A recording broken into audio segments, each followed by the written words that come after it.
Sebelum ceritanya dimulai, silakan tulis di kolom komentar dari daerah mana saja teman-teman yang menonton cerita ini. Dan jangan lupa like dan subscribe, agar channel Arstory bisa terus berkembang dan mempersembahkan cerita yang terbaik. Cantika duduk di kursi rotan yang berada di teras rumahnya. Udara pagi masih sejuk, aroma embun masih menempel di dedaunan yang berjajar rapi di halaman kecilnya. Tangan Cantika menggenggam secangkir teh hangat, matanya menerawang ke arah jalan setapak di depan rumah yang masih sepi. Sesekali terdengar suara ayam berkokok dan langkah para tetangga yang hendak pergi ke pasar.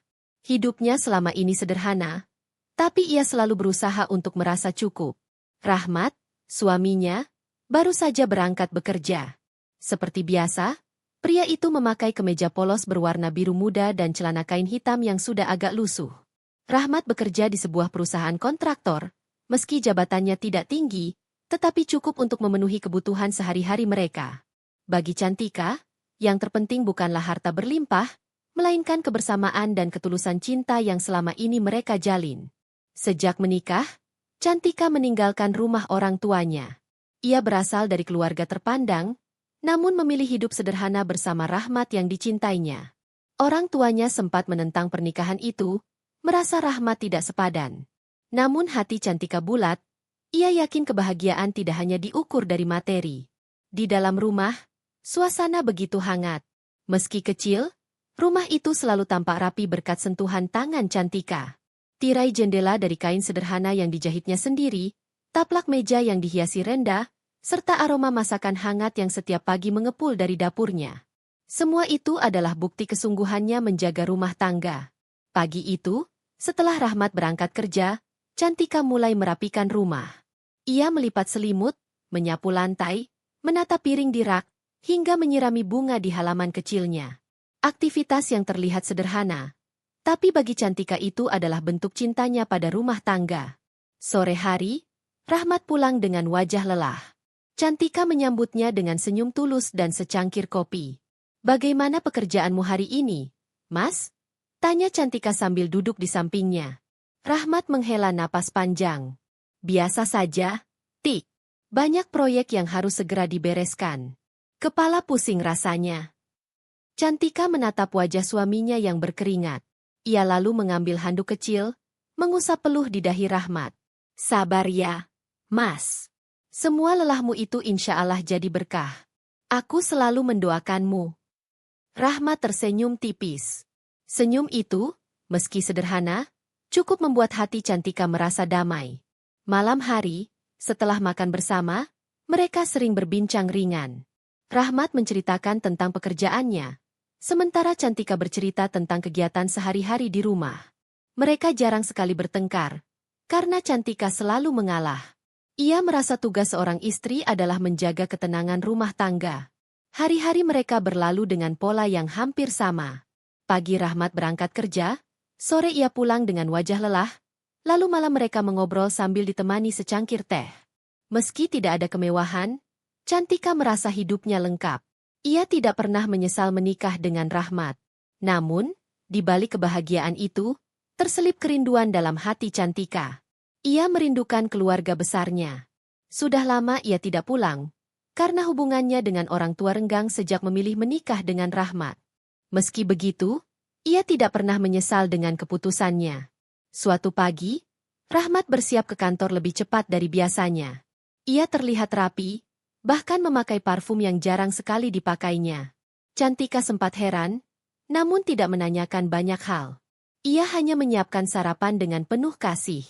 "Mas, ini bekalnya. Jangan lupa dimakannya," kata Cantika sambil menyerahkan kotak makan. Rahmat mengangguk singkat. "Iya, Tik. Makasih." Cantika tersenyum, meski hatinya merasa aneh. Biasanya Rahmat lebih hangat, tapi pagi itu ia tampak terburu-buru. Hari-hari berikutnya, perubahan kecil mulai terlihat. Rahmat semakin sering pulang larut malam. Ia beralasan ada pekerjaan tambahan di kantor, ada rapat mendadak, atau harus menemani rekan kerja. Cantika berusaha mempercayai, meski ada rasa cemas yang perlahan tumbuh. Suatu sore, Cantika menunggu Rahmat pulang. Jam sudah menunjukkan pukul 9 malam, tapi suaminya belum juga tiba. Ia duduk di ruang tamu dengan perasaan gundah. Televisi menyala, tapi pikirannya melayang entah kemana. Begitu pintu rumah terbuka, Rahmat masuk dengan wajah lelah. Cantika segera menghampirinya. "Mas, kenapa pulangnya lama sekali?" "Aku khawatir," ucap Cantika dengan nada lembut. Rahmat menghela napas, menaruh tas kerjanya di kursi. "Tadi ada rapat mendadak. Jangan khawatir berlebihan, Tik. Aku kan kerja, bukan keluyuran." Cantika terdiam. Ia ingin percaya, tapi hatinya seperti mendapat firasat lain. Namun ia memilih diam, tidak ingin menambah beban pikiran suaminya. Hari demi hari berlalu, Cantika mulai sering merasakan kesepian. Rumah yang dulu terasa hangat kini sering hening. Rahmat lebih banyak menghabiskan waktu di luar. Jika di rumah pun, ia lebih sering sibuk dengan ponselnya. Cantika mencoba menghibur diri dengan berkebun, membaca buku, atau menulis catatan harian. Namun, kesedihan itu tetap ada. Ia merindukan Rahmat yang dulu penuh perhatian, Rahmat yang dulu selalu pulang dengan senyum hangat. Malam itu, Cantika berdiri di dapur sambil menyiapkan makan malam. Aroma sup ayam dan tumis sayur memenuhi ruangan. Ia menunggu Rahmat pulang, berharap kali ini mereka bisa makan bersama. Namun jam menunjukkan pukul 10 malam, dan Rahmat belum juga datang. Hatinya terasa perih. Namun ia tetap menyiapkan makanan di meja. Ia duduk sendirian, menatap piring kosong di hadapannya. Air mata jatuh tanpa ia sadari. "Apa aku sudah tidak cukup untuknya?" bisiknya lirih. Malam itu, ia makan sendirian. Setelah selesai, ia membereskan meja dengan hati berat. Saat Rahmat akhirnya pulang tengah malam, Cantika sudah tertidur di sofa dengan mata yang bengkak. Rahmat hanya menatap sekilas, lalu masuk kamar tanpa membangunkan istrinya. Matahari sore memantulkan cahaya keemasan yang lembut ke jendela rumah kecil Cantika dan Rahmat. Di ruang tamu, Cantika duduk dengan kain rajut di tangannya. Sejak beberapa minggu terakhir, ia mulai belajar merajut untuk mengisi kesepian yang sering melingkupinya. Benang merah muda melingkar di jemarinya, tapi pikirannya melayang jauh, mengingat hari-hari awal pernikahan mereka yang penuh tawa. Rahmat belakangan sering pulang larut malam. Alasan yang selalu ia berikan adalah pekerjaan. Namun, Cantika tahu, nada suaranya berbeda. Rahmat tidak lagi seperti dulu yang bercerita panjang lebar tentang proyek-proyek di kantornya. Kini, setiap kali ia ditanya, jawabannya singkat dan dingin. Malam itu Rahmat pulang hampir pukul 11. Langkahnya terdengar terburu-buru saat membuka pintu. Cantika yang menunggunya sejak sore langsung berdiri, mencoba menyambut dengan senyum. "Mas, aku sudah siapkan makan malam. Ayo kita makan sama-sama," ucap Cantika pelan. Rahmat meletakkan tasnya di kursi dengan ekspresi lelah. "Aku sudah makan di luar. Jangan repot-repot." Senyum Cantika langsung menguap. Tangannya yang semula hendak meraih piring di meja terhenti di udara. Ia menatap wajah Rahmat, mencari kejujuran di sana. "Mas makan dengan siapa?"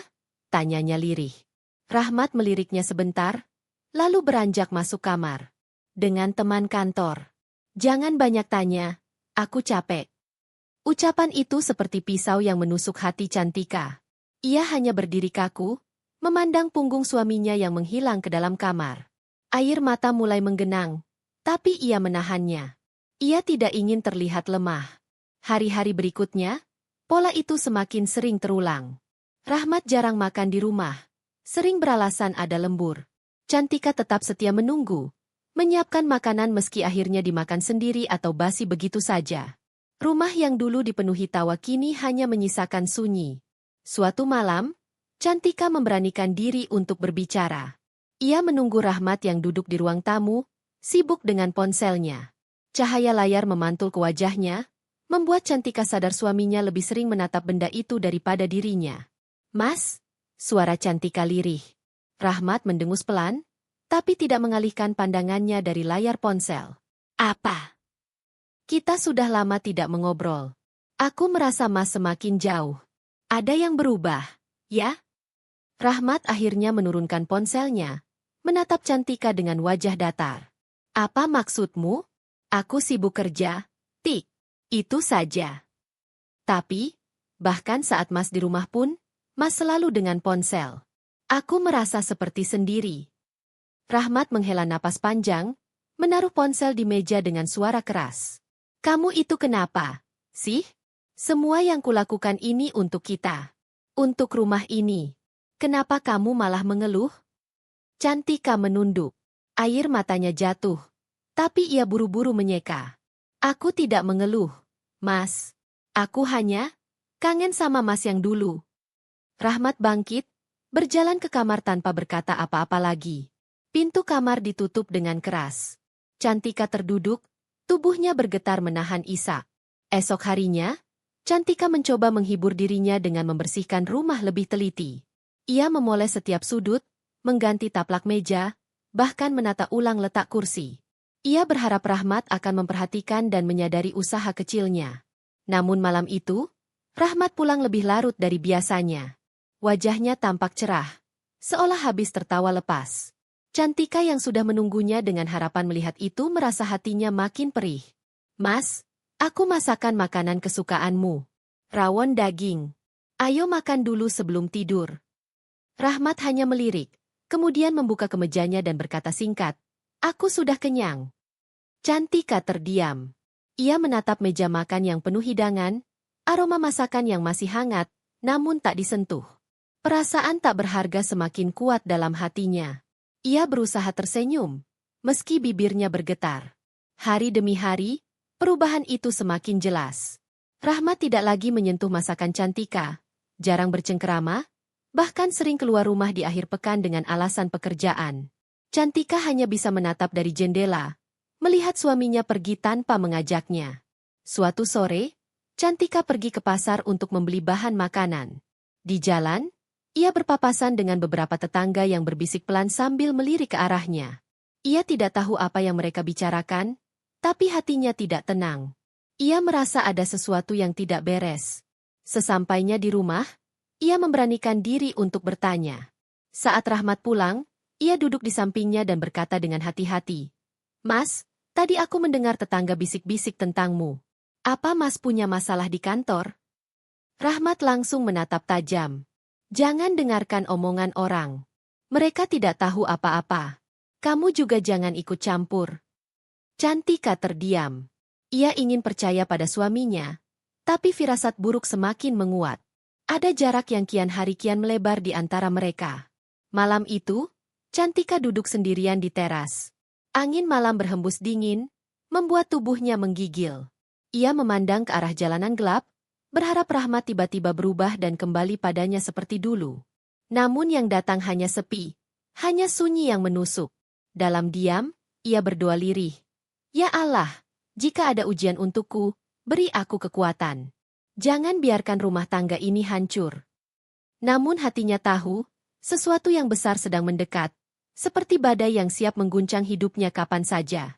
Hari itu, matahari siang terik menyengat kota. Rahmat berjalan tergesa ke dalam gedung kantornya yang bertingkat 5. Kemeja biru langitnya sudah sedikit kusut.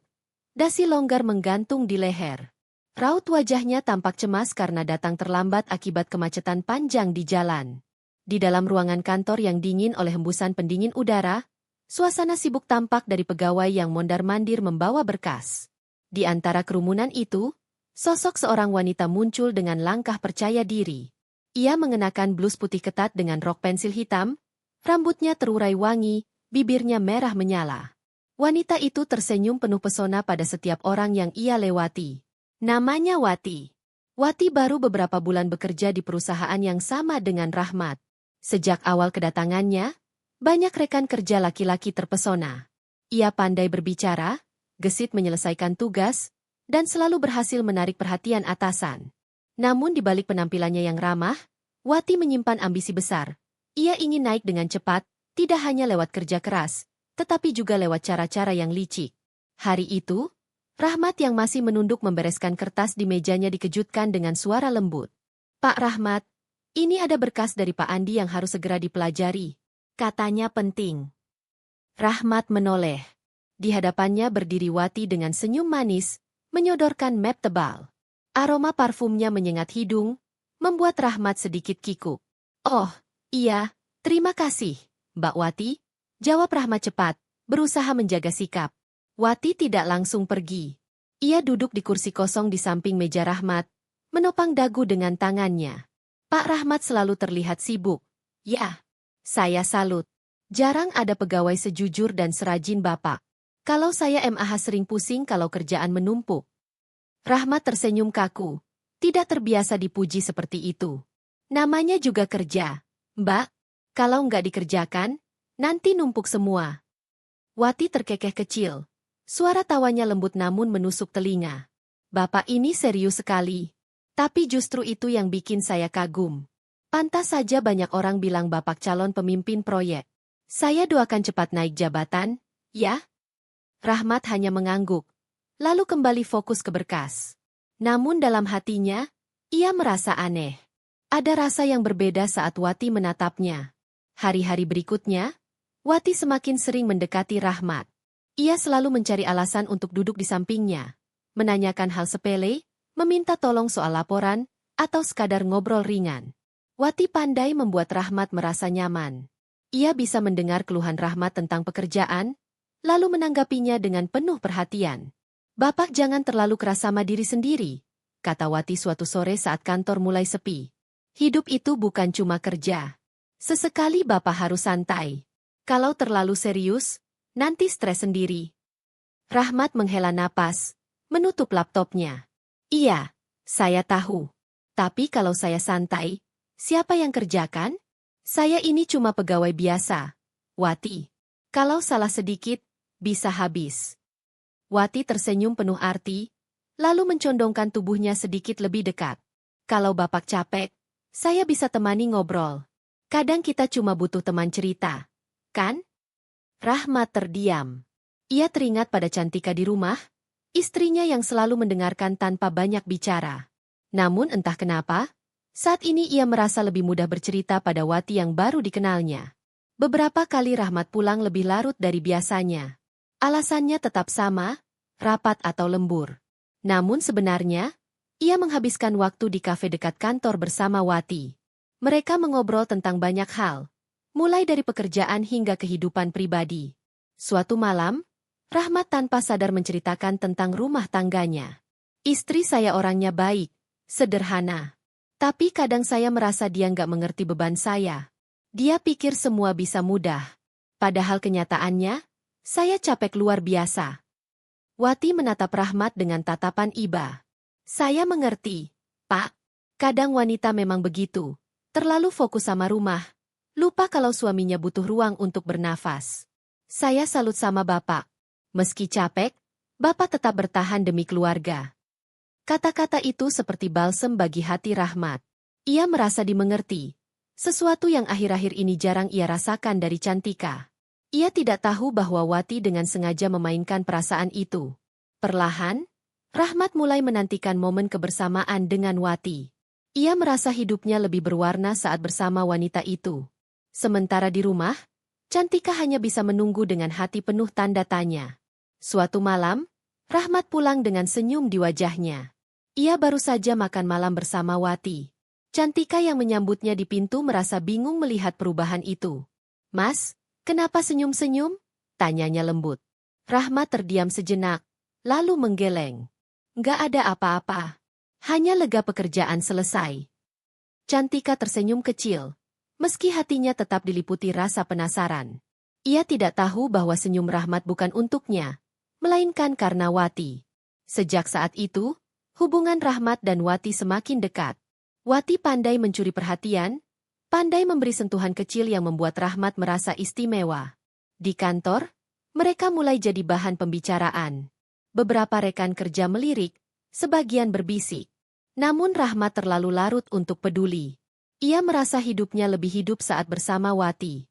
Sementara itu, Cantika di rumah semakin sering menunggu sendirian. Ia menyiapkan makanan yang tidak pernah disentuh, duduk di ruang tamu hingga larut malam, berharap suaminya pulang lebih cepat. Namun yang kembali adalah Rahmat dengan alasan yang sama, pekerjaan. Cantika mulai merasa ada sesuatu yang disembunyikan. Ia belum punya bukti, tapi firasatnya kuat. Malam itu, saat Rahmat tidur, Cantika duduk di tepi ranjang. Ia menatap wajah suaminya yang terlelap, mengusap pipinya perlahan, lalu berbisik. Mas, jangan tinggalkan aku. Aku sudah memilihmu di atas segalanya. Jangan buat aku kehilangan. Air matanya jatuh tanpa suara. Ia tidak tahu bahwa doa itu akan segera diuji dengan kenyataan pahit. Hari-hari berjalan dengan ritme yang semakin aneh bagi Cantika. Rumah yang dulu terasa hangat kini seperti asing baginya. Rahmat semakin jarang ada di rumah. Jikapun pulang, wajahnya tampak jenuh, seolah rumah hanyalah tempat singgah untuk tidur.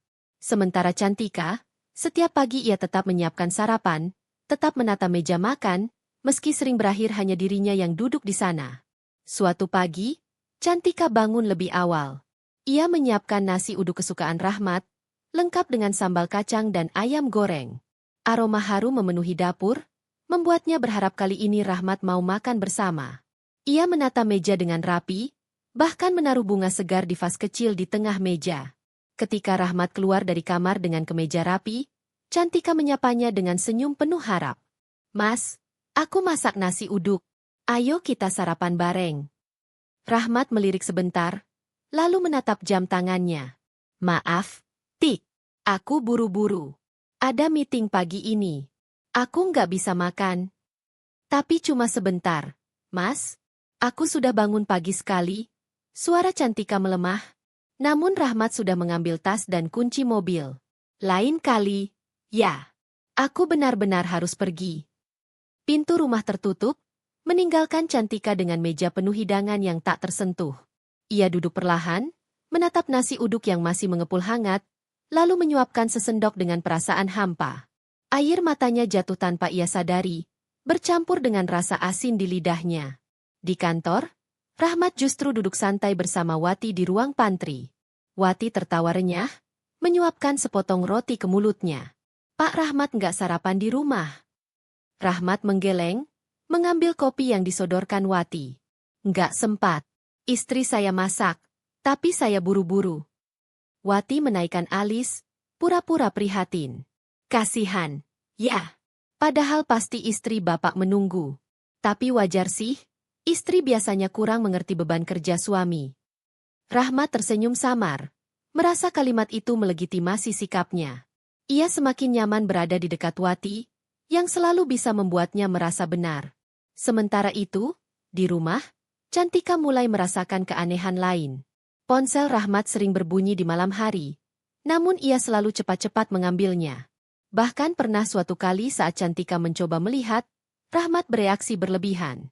Jangan pernah buka ponselku tanpa izin, bentak Rahmat dengan nada keras, membuat Cantika terkejut. Aku hanya ingin lihat jam, Mas. Aku nggak ada maksud apa-apa, jawab Cantika pelan, matanya berkaca-kaca. Rahmat memalingkan wajah, menutupi rasa bersalahnya dengan amarah. Pokoknya jangan. Itu privasi. Sejak malam itu, Cantika semakin yakin ada sesuatu yang disembunyikan Rahmat. Ia mencoba menepis prasangka buruk, berusaha berpikir positif, namun hatinya selalu gelisah. Hari Minggu yang biasanya mereka habiskan bersama kini berubah. Rahmat selalu punya alasan untuk keluar rumah, bertemu klien, ada urusan kantor, atau sekadar katanya rapat mendadak. Cantika sering menghabiskan waktu sendirian, menatap pintu rumah yang tak kunjung terbuka, berharap suaminya kembali lebih cepat. Suatu sore, ketika hujan turun deras, Cantika duduk di teras dengan selimut tipis. Hujan mengguyur halaman, menimbulkan suara gemuruh. Ia menatap jalan kosong, menunggu Rahmat yang belum juga pulang. Waktu sudah hampir pukul 9 malam. Tiba-tiba ponselnya bergetar. Pesan masuk dari nomor tak dikenal. Ibu Cantika, hati-hati dengan suami Anda. Dia sering terlihat bersama seorang wanita bernama Wati. Mereka tampak sangat dekat. Pesan itu membuat jantung Cantika berdegup kencang. Tangannya gemetar memegang ponsel. Ia tidak tahu siapa pengirimnya. Namun kata-kata itu menghantam hatinya. Nama itu, Wati, ia kenal samar. Ia pernah mendengar Rahmat menyebut nama itu sekali, rekan kerjanya di kantor. Air matanya jatuh, bercampur dengan rasa takut. Ya Allah, apa ini benar? Jangan sampai ini benar. Malam itu, ketika Rahmat pulang dengan jas hujan basah, Cantika mencoba menyembunyikan kegelisahannya. Ia menyiapkan handuk, lalu menyodorkannya dengan senyum yang dipaksakan. Mas, cepat ganti baju. Nanti masuk angin. Rahmat hanya mengangguk, tidak menyadari mata istrinya sembab karena tangis. Hari-hari berikutnya, Cantika mulai memperhatikan gerak-gerik suaminya lebih teliti. Ia melihat cara Rahmat tersenyum saat menerima pesan di ponsel, bagaimana ia tiba-tiba bersenandung kecil padahal biasanya pulang dengan wajah lelah. Semua itu menggoreskan luka di hati Cantika, meski ia belum punya bukti nyata. Di sisi lain, hubungan Rahmat dan Wati semakin intim. Mereka tidak lagi sekadar makan malam. Wati sering menempelkan tangan di lengan Rahmat, tertawa dengan tatapan penuh arti, bahkan berani menggoda secara terang-terangan. Pak Rahmat, kalau punya istri, jangan terlalu serius, dong. Sesekali hibur diri, biar nggak tegang. Saya bisa bantu, kalau Bapak mau, bisik Wati dengan nada menggoda suatu malam di parkiran kantor. Rahmat terdiam. Ada gejolak di hatinya, antara setia pada rumah tangga atau larut dalam pesona wanita lain. Tapi tatapan mata Wati begitu kuat, membuatnya sulit menolak. Hari demi hari, batas yang seharusnya ia jaga mulai memudar. Rahmat mulai sering mengantar Wati pulang, bahkan menghabiskan waktu lebih lama bersamanya. Cantika di rumah semakin merasakan jarak yang kian lebar. Ia masih berusaha bertahan, berusaha menghidupkan suasana rumah, tapi Rahmat seakan tidak peduli. Suatu malam, ketika Rahmat pulang larut dengan bau parfum asing menempel di bajunya, Cantika memberanikan diri bertanya, "Mas, siapa Wati itu?" Rahmat terkejut, wajahnya menegang. "Kamu dengar dari siapa?" "Tidak ada. Aku hanya firasat. Mas sering pulang larut, dan aku merasa ada yang berubah. Mas jujur saja sama aku, tolong." Suara Cantika bergetar, air mata mulai menetes. Rahmat menatapnya dengan dingin. "Dia hanya teman kerja. Jangan lebay, Ti. Kamu selalu curiga. Aku capek kalau setiap pulang ditanya macam-macam. Mas, aku hanya ingin tahu yang sebenarnya. Aku takut kehilanganmu."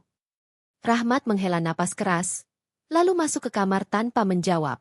Pintu ditutup dengan keras, meninggalkan Cantika yang terduduk lemas di ruang tamu, menangis sendirian.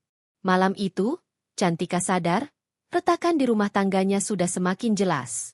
Ia belum tahu bagaimana akhirnya, tapi ia merasakan badai besar akan segera menghancurkan segalanya. Pagi itu, matahari menyinari rumah Cantika dengan cahaya keemasan. Namun, suasana di dalam rumah tetap kelabu. Cantika duduk termenung di kursi ruang makan, menatap ponselnya yang tergeletak di atas meja. Pesan misterius tentang Rahmat dan Wati beberapa waktu lalu masih menghantui pikirannya. Ia ingin mempercayai suaminya, ingin menepi semua kecurigaan, tapi kenyataan berkata lain. Semakin hari, tanda-tanda itu makin jelas. Rahmat semakin jarang menyentuh makanan di rumah, semakin enggan diajak bicara, dan semakin lama pulang. Siang itu, Cantika memberanikan diri untuk keluar rumah. Ia berangkat dengan ojek online menuju kantor Rahmat. Hatinya berdebar kencang. Tujuannya sederhana. Ia hanya ingin memastikan kebenaran hatinya.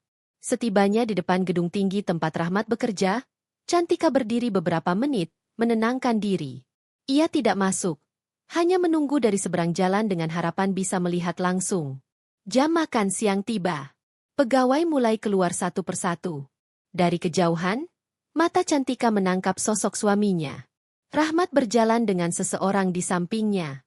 Seorang wanita dengan blus merah, rambut panjang tergerai, dan senyum manis yang tak asing lagi. Wati. Cantika membeku.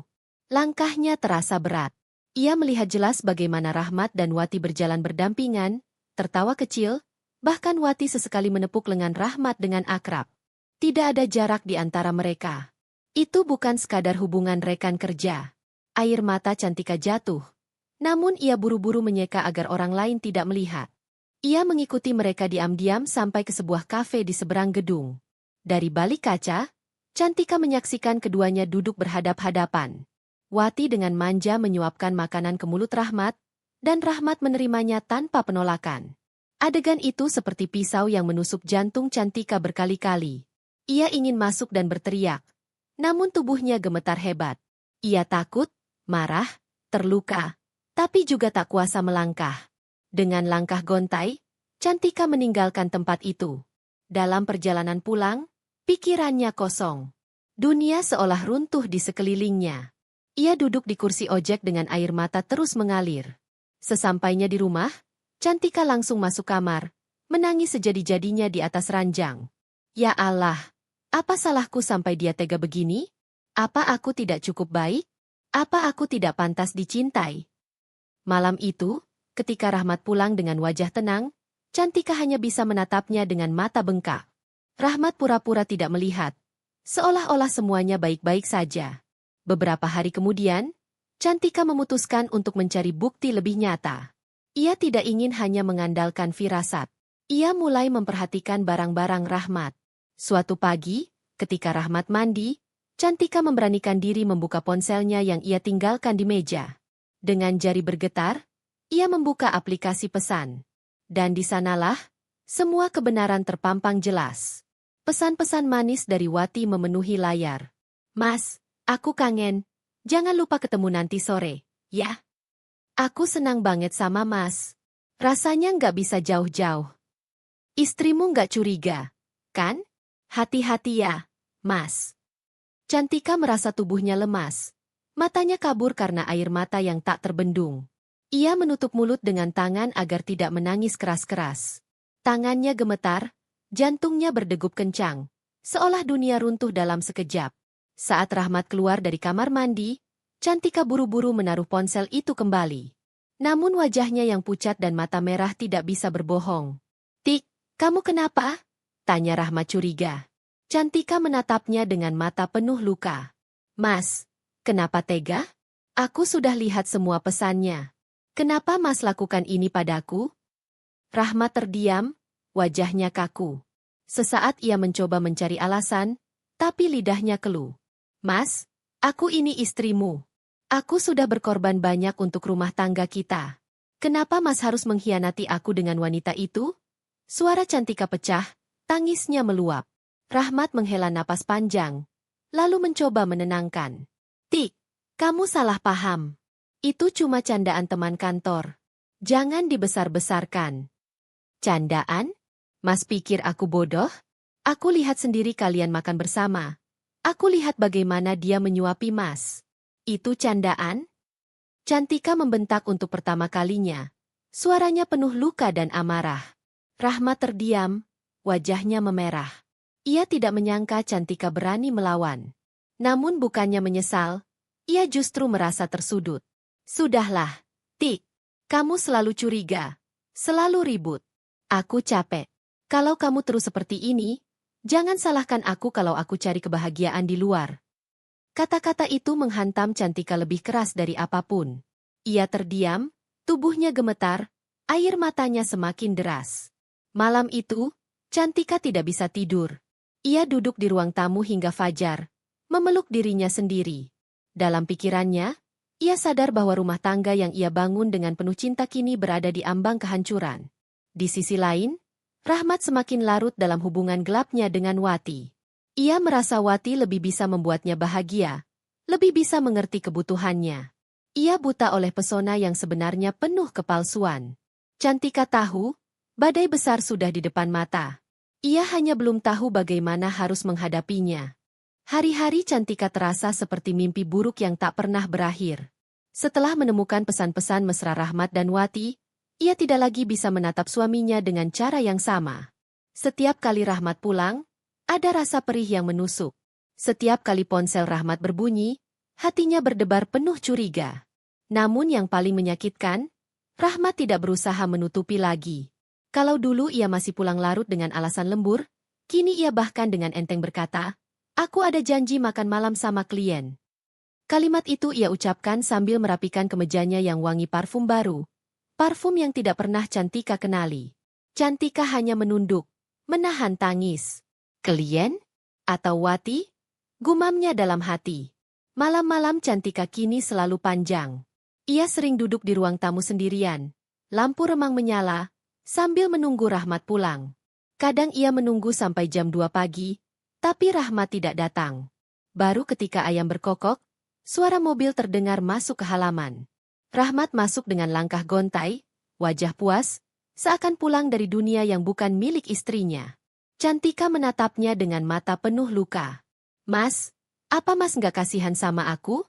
Aku nungguin Mas tiap malam. Aku khawatir, aku nggak bisa tidur. Ucap Cantika dengan suara bergetar. Rahmat meletakkan kunci mobil di meja, menatap istrinya sebentar. Kamu jangan lebay. Tik. Aku capek. Jangan bikin ribut malam-malam. Kalau capek, kenapa nggak pulang lebih cepat? Apa rumah ini nggak cukup buat Mas? Rahmat menatap tajam, lalu menjawab dengan nada dingin, rumah ini bikin aku sumpek. Kamu selalu curiga, selalu nangis. Aku butuh ketenangan, bukan drama. Kata-kata itu membuat Cantika tercekat. Ia merasa seperti orang asing di rumahnya sendiri. Beberapa hari kemudian, kabar yang selama ini hanya jadi bisikan akhirnya mulai terdengar dari mulut orang lain. Seorang tetangga yang kebetulan melihat Rahmat bersama Wati di mal mendekati Cantika. Bu Cantika, maaf kalau saya lancang. Tapi saya lihat kemarin Pak Rahmat jalan sama seorang perempuan di mal. Mereka kelihatan akrab sekali. Saya kira itu adiknya.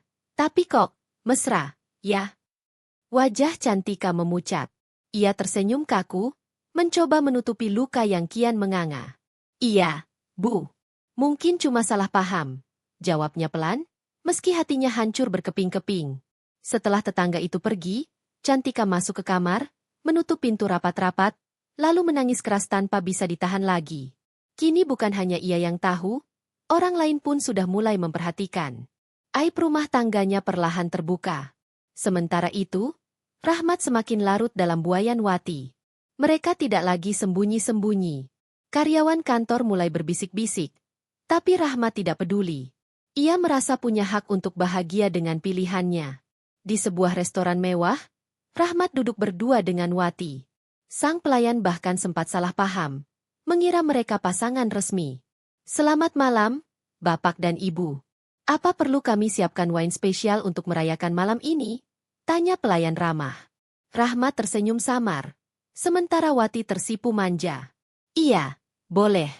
Malam ini spesial buat kami, jawab Rahmat, seolah mengamini. Di sisi lain kota, Cantika tengah berjuang menahan air mata. Ia menunggu Rahmat dengan meja makan penuh hidangan yang tidak pernah disentuh. Pikirannya kosong, tubuhnya lemas.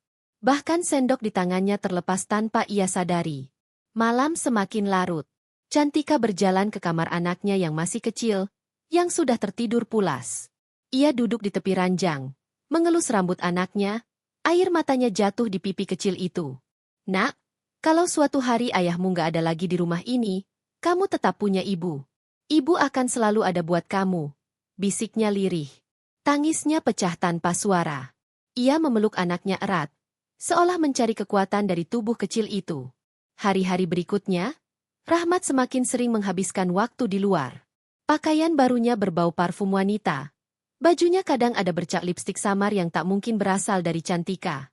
Puncaknya, suatu sore, Cantika melihat sesuatu yang tak pernah ia bayangkan sebelumnya. Saat ia pergi ke pasar dengan tetangga, matanya tanpa sengaja menangkap sosok Rahmat dan Wati berjalan berdua. Mereka menggandeng tangan, tertawa, tanpa peduli orang sekitar. Cantika tercekat, tubuhnya bergetar hebat. Tangannya gemetar memegang tas belanja, sampai hampir terjatuh. Tetangganya yang ikut bersamanya juga melihat pemandangan itu, lalu menoleh dengan tatapan iba. Bu Cantika, itu kan Pak Rahmat? Sama perempuan itu? Cantika tidak menjawab. Air matanya jatuh begitu saja di tengah keramaian pasar. Ia segera berbalik arah, berlari kecil pulang dengan hati hancur. Sesampainya di rumah, ia menutup pintu dengan keras, lalu jatuh terduduk di lantai ruang tamu. Tangisnya pecah, tubuhnya gemetar hebat. Ya Allah, kenapa aku harus lihat ini dengan mataku sendiri? Apa aku masih harus bertahan? Apa aku masih pantas berharap? Malam itu, ketika Rahmat pulang dengan wajah puas, Cantika tidak lagi bisa menahan diri. Ia berdiri di ruang tamu, menatap suaminya dengan mata yang merah dan penuh luka. Mas, aku lihat sendiri tadi di pasar. Kamu gandeng tangan Wati. Kamu masih bisa bilang itu cuma teman kerja. Rahmat terdiam, wajahnya kaku. Lalu, dengan nada dingin, ia berkata, iya, aku sama Wati. Dan aku nggak mau terus-terusan sembunyi. Aku capek. Dia bikin aku bahagia, sesuatu yang nggak aku dapat di rumah ini. Kata-kata itu menghantam Cantika seperti petir menyambar di siang bolong. Jantungnya serasa berhenti berdetak. Tangisnya pecah. Tubuhnya hampir roboh. Tapi ia tetap berdiri. Mas, aku ini istrimu. Aku yang selalu ada dari awal. Aku yang berkorban banyak. Apa semua itu nggak berarti buat Mas? Rahmat menunduk sebentar, lalu menjawab datar. Aku sudah nggak merasakan apa-apa lagi sama kamu, Tik. Dunia Cantika seakan runtuh seketika. Malam itu, untuk pertama kalinya dalam hidup, ia merasa benar-benar sendirian di rumah yang dulu penuh cinta. Malam itu, rumah yang biasanya sepi mendadak berubah menjadi arena pertengkaran. Cantika duduk di ruang tamu dengan wajah pucat dan mata sembab. Ia menunggu Rahmat pulang, hatinya masih diselimuti luka setelah mendengar pengakuan suaminya sendiri bahwa ia bahagia bersama Wati. Jam menunjukkan pukul 10 malam. Suara mobil memasuki halaman, pintu terbuka, dan Rahmat melangkah masuk dengan langkah santai, seolah tidak ada beban. Bau parfum wanita masih melekat di bajunya. Cantika berdiri, matanya menatap tajam. Mas, kita harus bicara malam ini juga. Rahmat menaruh kunci mobil di meja, melepas sepatu, lalu menjawab dingin. Aku capek, Tik. Besok saja. Tidak. Aku sudah terlalu lama diam. Aku nggak bisa terus pura-pura buta. Aku nggak bisa lagi menutup telinga. Aku lihat sendiri. Mas. Aku lihat dengan mata kepalaku. Kamu gandeng tangan Wati di depan umum. Kamu tega mempermalukan aku seperti itu. Nada suara Cantika bergetar, tapi penuh keberanian. Rahmat menoleh. Wajahnya memerah. Ya sudah, kalau kamu sudah tahu, buat apa ribut lagi? Aku memang sayang sama Wati. Aku nggak mau sembunyi-sembunyi. Apa salahnya aku jujur? Cantika gemetar. Air matanya jatuh. Tapi ia tidak menyerah. Salahnya? Mas masih suami sah aku. Aku yang Mas nikahi dengan janji sehidup semati. Aku yang nemenin Mas dari nol. Mas sekarang tega hancurin semua itu hanya demi wanita yang baru Mas kenal. Rahmat menghela napas kasar, menahan emosi. Tik, kamu selalu mengungkit masa lalu. Iya, kamu memang nemenin aku dari awal. Tapi aku nggak bisa terus hidup di bawah bayang-bayang pengorbananmu. Aku butuh kebahagiaan sekarang, bukan sekadar kenangan. Jadi, semua yang aku lakukan nggak ada artinya buat Mas? Kesetiaan, pengorbanan, cinta, semua itu sampah buat Mas.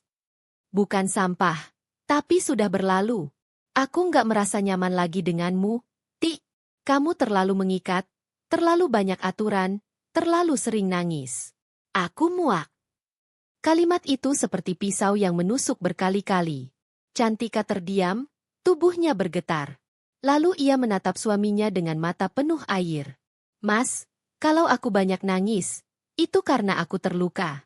Karena aku masih cinta. Karena aku masih berusaha mempertahankan rumah tangga ini.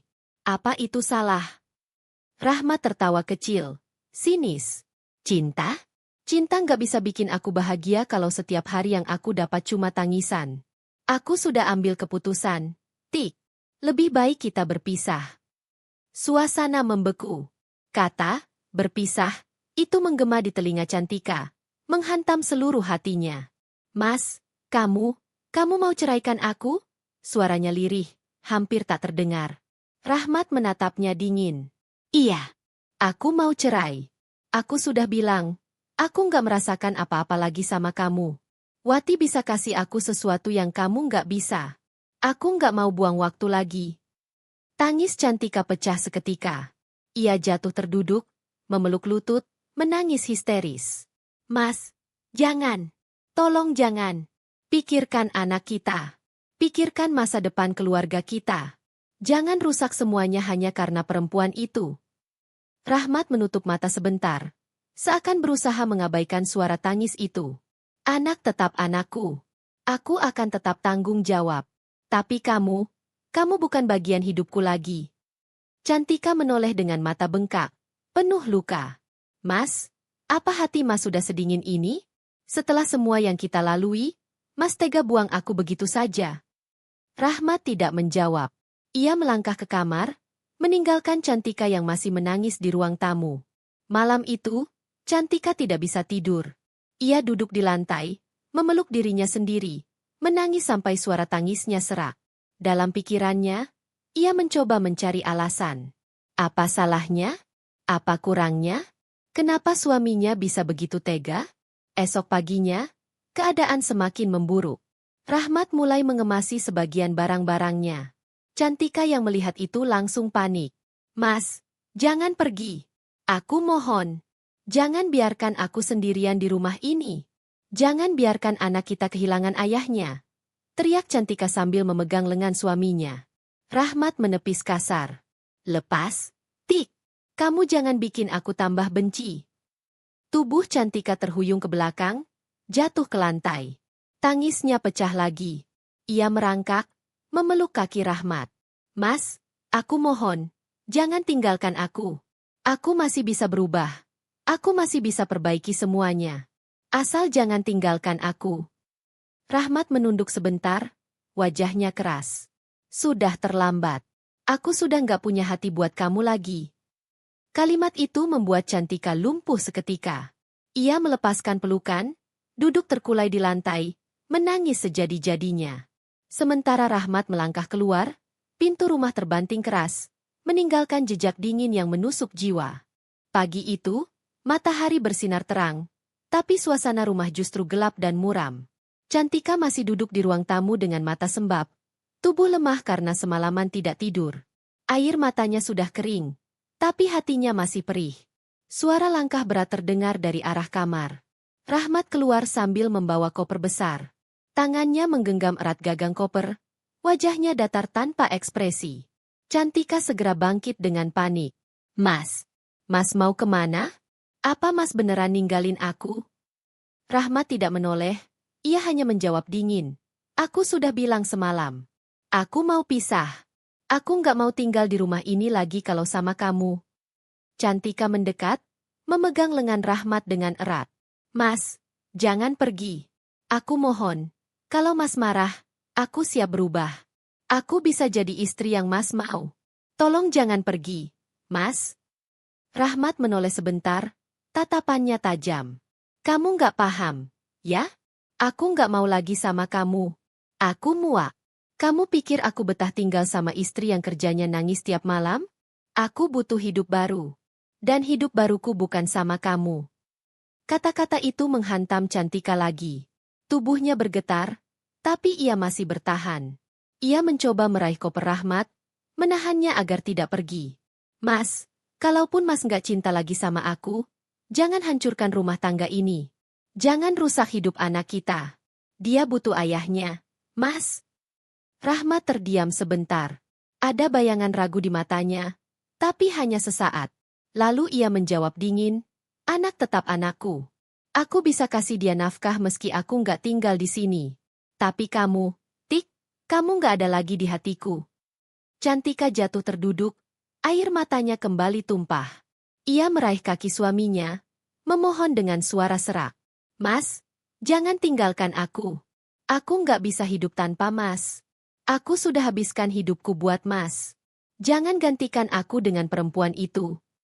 Rahmat menarik kakinya kasar, menepis Cantika. "Lepas. Kamu nggak ada hak nahan aku.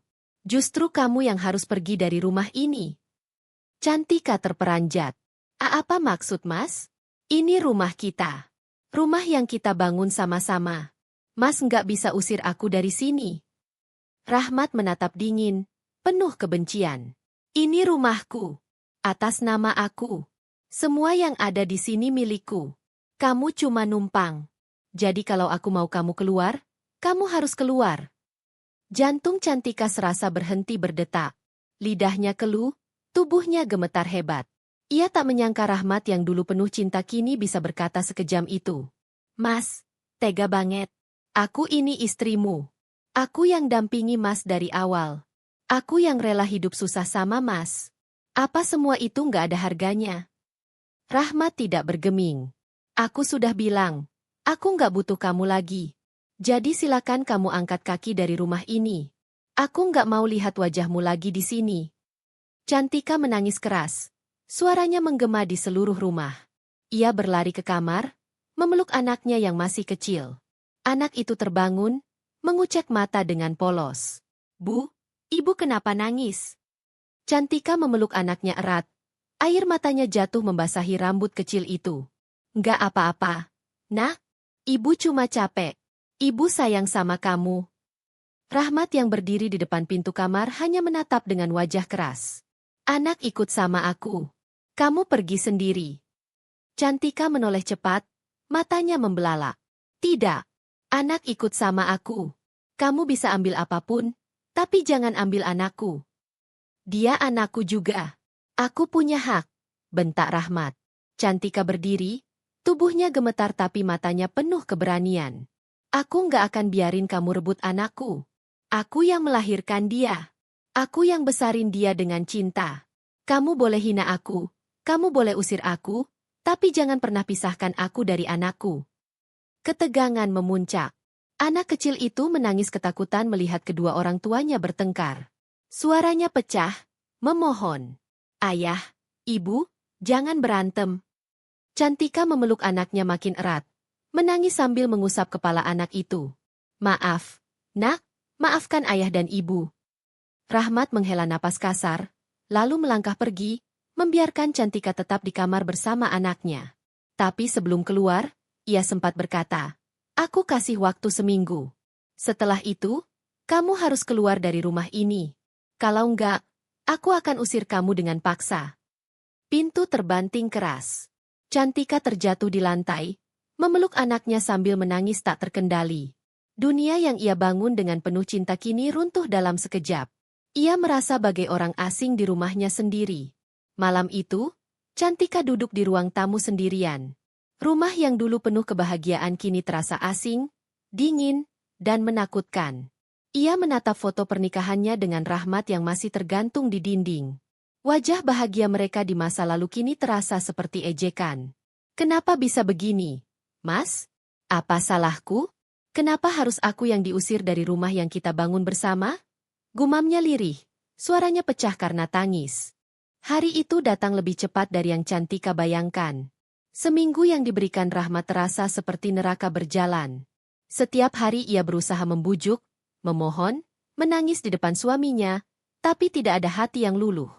Rahmat tetap keras, tetap dingin, tetap memandang Cantika seolah ia bukan lagi istri sah, melainkan hanya orang asing yang mengganggu kehidupannya. Pagi itu, matahari baru saja naik. Cantika sedang duduk di kamar, menatap koper kecil yang ia isi dengan pakaian seadanya. Tangannya gemetar saat melipat baju-baju, matanya sembab karena semalaman tidak tidur. Anaknya masih tertidur pulas di ranjang kecil, wajah polos itu membuat air mata Cantika jatuh lagi. Suara pintu kamar terbuka keras. Rahmat berdiri di sana dengan wajah masam. Hari ini waktumu habis. Angkat kakimu dari rumah ini sekarang juga. Cantika tersentak, wajahnya pucat. Mas, tolong. Aku mohon, kasih aku waktu sedikit lagi. Aku nggak tahu harus pergi kemana. Aku nggak punya siapa-siapa. Rahmat tidak tergoyahkan. Itu bukan urusanku. Kamu sudah aku kasih waktu cukup. Kalau kamu nggak keluar sekarang, aku akan panggil orang buat usir kamu. Tangis Cantika pecah lagi. Ia berlari memeluk anaknya, yang mulai terbangun karena mendengar suara keras itu. Anak itu menatap bingung, lalu berkata dengan polos, Ayah, jangan usir ibu. Ibu baik. Aku mau sama ibu. Rahmat menutup mata sejenak, seakan menahan emosi, lalu menjawab kasar, Kamu ikut ayah. Ibumu sudah nggak punya tempat di sini. Cantika menoleh cepat, hatinya seperti diremas. Tidak, aku nggak akan biarkan kamu pisahkan aku dari anakku. Aku lebih rela tidur di jalan daripada harus jauh dari dia. Rahmat maju, merebut lengan anaknya. Anak itu menangis keras, menjerit memanggil ibunya. Ibu, jangan tinggalin aku. Ibu. Adegan itu seperti neraka bagi Cantika. Ia berusaha mempertahankan pelukan, tapi kekuatan Rahmat lebih besar. Akhirnya, dengan kasar, Rahmat berhasil menarik anak itu dari pelukan Cantika. Keluar sekarang juga, Cantika. Kamu sudah bukan siapa-siapa lagi di rumah ini, bentak Rahmat. Tubuh Cantika terhuyung. Ia jatuh ke lantai. Tangisnya pecah lagi, lebih keras dari sebelumnya. Ia merangkak, mencoba meraih anaknya, tapi Rahmat mendorongnya hingga pintu kamar terbanting menutup. Cantika menangis sambil mengetuk pintu, memanggil-manggil anaknya. Nak, ibu di sini. Jangan takut. Ibu nggak akan pernah tinggalkan kamu. Tapi yang terdengar hanya suara tangisan anaknya di balik pintu.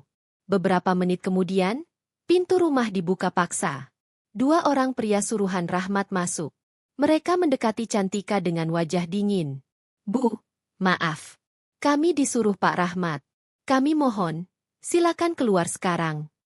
Cantika menatap mereka dengan mata bengkak. Tolong, jangan. Ini rumahku juga. Aku nggak punya tempat lain.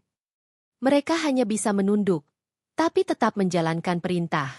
Mereka mengangkat koper Cantika, membawanya keluar. Cantika berusaha melawan, tapi tubuhnya lemah, tenaganya habis. Ia hanya bisa terseret keluar rumah, sambil menangis histeris. Di halaman, Cantika berhenti dan menoleh ke arah rumah. Itu rumah yang dulu penuh tawa, rumah tempat ia membangun mimpi bersama Rahmat, rumah yang ia rawat dengan sepenuh hati.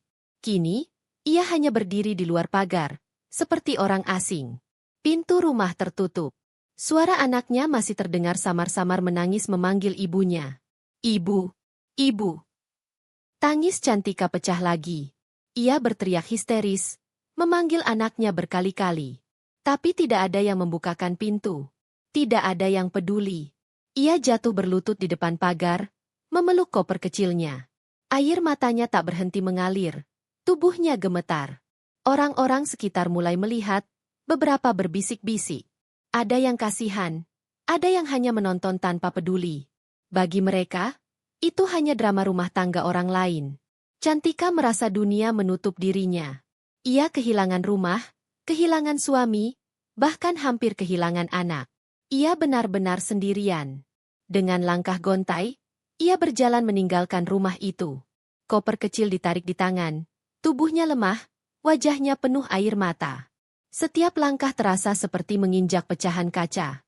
Ia berjalan tanpa arah, hanya ditemani tangisan dan rasa sakit yang tak bisa ditahan. Malamnya, Cantika duduk di sebuah bangku taman. Lampu jalan temaram, udara dingin menusuk tulang. Ia memeluk koper kecilnya, menatap kosong ke depan. Pikirannya penuh kenangan. Senyum Rahmat dulu saat pertama kali melamarnya, tawa kecil anaknya saat mereka makan bersama, pelukan hangat di malam-malam sulit. Semua itu kini sirna, tergantikan dengan luka yang begitu dalam. Ia berbisik lirih pada dirinya sendiri. Kenapa harus aku? Kenapa aku yang diusir? Apa aku nggak cukup baik? Apa cintaku nggak berarti? Air matanya jatuh lagi. Tapi di balik semua kepedihan itu, ada satu cahaya kecil yang mulai tumbuh. Tekad. Cantika berjanji dalam hatinya.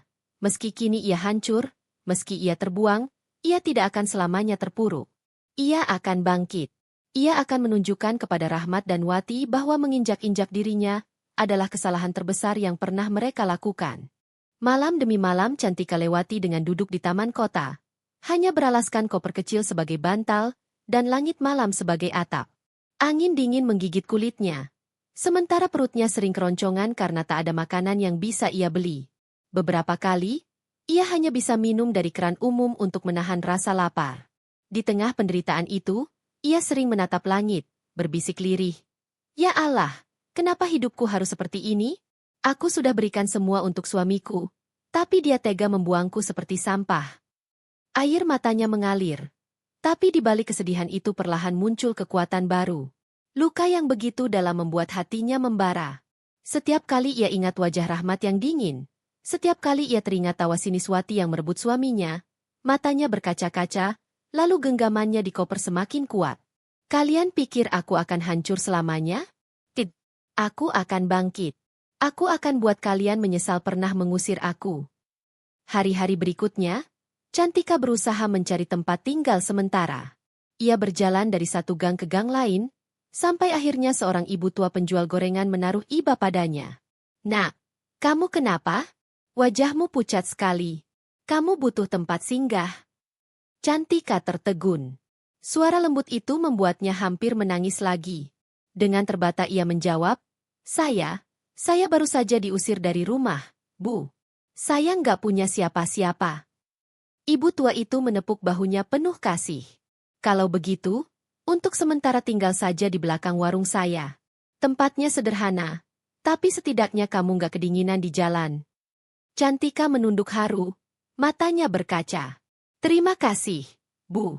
Saya nggak tahu harus bilang apa lagi. Semoga Allah balas kebaikan ibu. Sejak hari itu, Cantika tinggal di gubuk kecil di belakang warung gorengan itu. Tempatnya sempit. Hanya beralaskan tikar lusuh. Tapi bagi Cantika itu lebih baik daripada tidur di jalan. Malam-malam panjang tetap ia lalui dengan menangis diam-diam. Ia merindukan anaknya yang kini ada di tangan Rahmat. Ia merindukan pelukan kecil. Suara tawa polos yang dulu mengisi hari-harinya. Tapi ia tahu, tangisan tak akan mengembalikan apapun. Maka, di sela tangisnya, ia mulai merajut tekad. Aku harus bangkit. Aku harus kuat.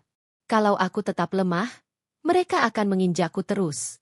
Aku harus buktikan bahwa aku bukan perempuan lemah. Hari-hari berikutnya, Cantika mulai bekerja membantu ibu penjual gorengan. Ia mengupas bawang, mengaduk adonan, hingga melayani pembeli. Meski tangannya melepuh karena minyak panas, ia bertahan. Pelan-pelan saja, Nak, kata ibu tua itu suatu sore. Jangan terlalu dipaksa. Aku tahu kamu sedang terluka. Tapi percayalah, Tuhan selalu punya jalan. Cantika hanya tersenyum samar. Dalam hatinya, ia tahu, jalan itu bukan hanya untuk bertahan hidup, tapi juga untuk membalas dendam. Di sela pekerjaannya, Cantika sering duduk merenung, memikirkan masa lalu. Ia ingat bagaimana dulu ia ikut membangun perusahaan Rahmat dari nol. Ia tahu semua celah, semua kelemahan, bahkan semua rahasia bisnis yang Rahmat sembunyikan. Tangannya mengepal. Aku bisa gunakan semua itu. Mereka pikir aku hanya istri rumah tangga yang bodoh. Mereka lupa, aku ikut mendirikan pondasi perusahaan itu. Aku tahu lebih banyak daripada yang mereka kira. Semakin hari, pikirannya semakin tajam. Luka batin berubah menjadi bara yang membakar semangat. Ia tidak lagi hanya menangis. Ia mulai merancang langkah. Satu malam, di bawah cahaya lampu jalan yang temaram, ia menulis di selembar kertas bekas yang ia dapat dari warung. Tulisan itu sederhana, tapi penuh makna. Rahmat dan Wati akan tahu rasanya kehilangan. Mereka akan tahu rasanya diinjak, dibuang, dan dihancurkan. Aku akan berdiri lagi. Lebih kuat.